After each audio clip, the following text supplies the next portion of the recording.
who would like to ask Dana any questions, either about her campaign, moving forward, how the donations work.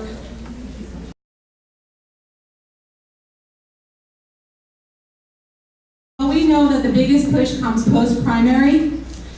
Before that, my goal is knocking on doors. My goal is getting out to voters who have not voted and going to those doors, not following some of the scripture of the state party. I know when we were canvassing, they had targeted populations and targeted goals. My goal is every single door, talking to every single voters, especially the voters in the least served areas, because those are the people who are not voting and those are the people who are mostly Democratic. Also looking at MPAs. So what we're doing with the money is a lot of it is building this war chest. So we want to start mass mailings out also as that comes in. So we have a budget that we put together on where we want to see the money spent. But a lot of it is going to be on text messaging, social media, and mailings out to people. That is our first target. And then getting door to door. Our second target going into 2020 is having town hall meetings, informational, educational town hall meetings. And I was just speaking more with Hernando County on this, on where we would target our messaging and what goals we would have and what are the needs of the community that we most need to target in these town hall meetings. Because we need to get out the vote. We know that when Democrats vote, Democrats win. And one of the interesting statistics is 77% of the voters in Sumter County voted.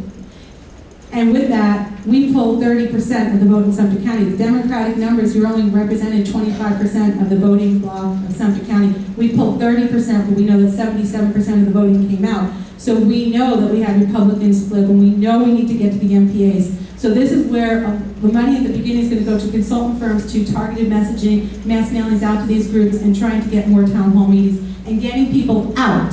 And this is where I said, you all are here today, you are active, involved citizens. We know that most of the constituents are not, so how do we get them active, out, and involved? And that's very important to the campaign.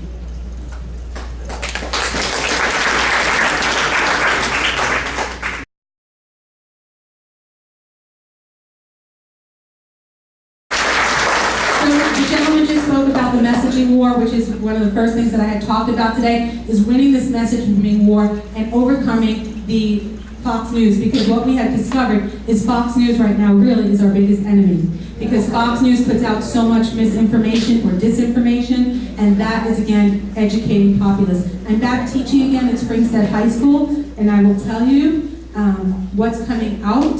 They are again an uneducated mass. So when you look at the MPAs and you look at people coming out and they're registering to vote, a lot of them are just registering MPA because they have no idea what the difference is when you're a Democrat or Republican. So again, this is going toward a messaging war, and we need to win that war. And that's where a lot of this funds is going to go toward, is education and messaging. Thank you.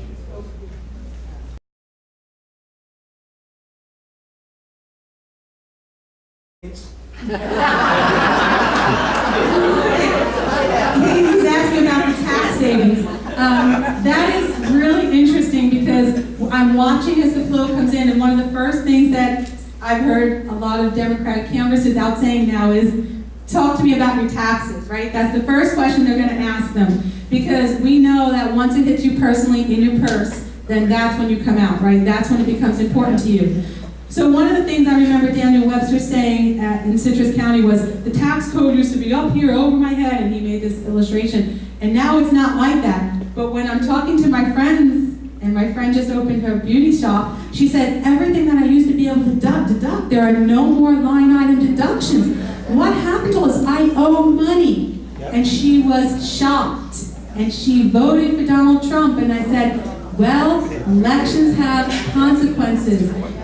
Please listen to what I want to tell you. So again, this is messaging, it's education. It goes back to exactly what our campaign has realized we need to do differently coming into the new year.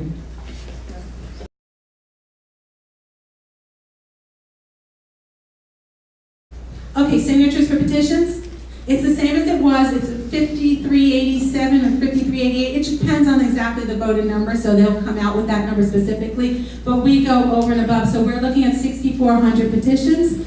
And if everybody does their part and helps out and returns those petitions at the next meeting, we are well on our way there. And that's what we're asking everybody to get involved. Because when you're involved and you talk to your friends and your friends sign the petitions and you explain to them, and then you talk about the recurring donations, every single time we do this, we're educating another person and we're getting somebody else involved and active. And we want to join together.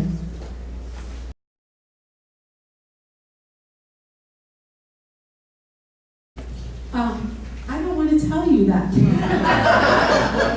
We have plenty of time, and that's why we don't want to tell you that, right? Because I will tell you, when I started in 2018, I started in February. We had 2 months to raise 6,400 petitions, and I was told you will never do it. And we did.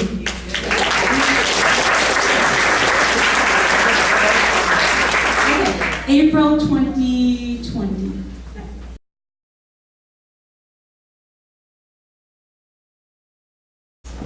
Yes, we just want to make sure that your signature is your signature, not just like a scribble line.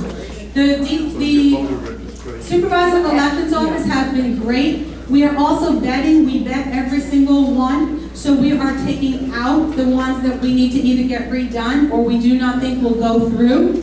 And we lost only 8%, I want to say, in Hernando County of petitions, up to our highest percentage loss was 13% in Citrus County. So I know there were horror stories of losing 20 to 50%, but because we did due diligence with our petitions, we were not near that number.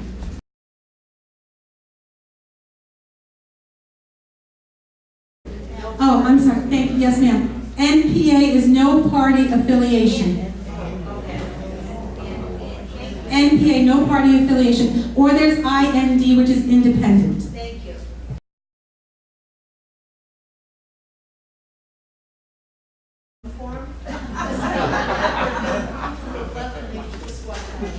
She's asking that every single person in this room be accountable for themselves and be responsible like we ask our children, and to make sure that you get those petitions filled out and they do not end up on your counter or in your recycle bin, because they cost money, part of those recurring donations, to get those things printed. Very, very important. Thank you. She's asking if you could all please fill out at least one today. Don't plagiarize, right? No plagiarism. And turn one in at the table before you leave. Thank you.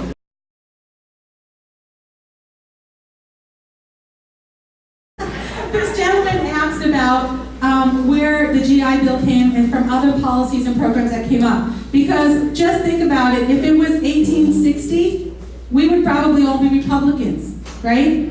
But it's not 1860. It's 2019, right? So things change over time. And that was my response to the gentleman who sent me the email that's flipped, and he said, I'm now, because Democrats are socialists. And I said, Republican, Democrat, there's labels. That doesn't matter, and it doesn't say to your character and who you are. I said, so when you're learning, please make sure you educate on the person that you're voting for. Because that is what you're voting for. You're not voting for the label Republican, Democrat. You're voting for a person, and hopefully you come out to meet those people or understand who they are and what they stand for. Because over time, things change. But this is that whole part of education, and that's why I was an educator first.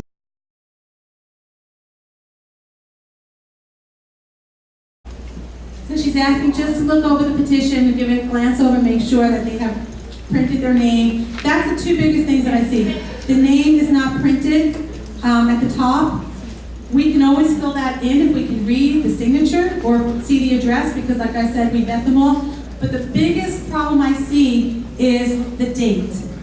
Please make sure after signature on the same bottom line there is a place for the date. That is today's date, and a lot of people put their birthday back there again. I'm not sure. They want to make sure they get that birthday card.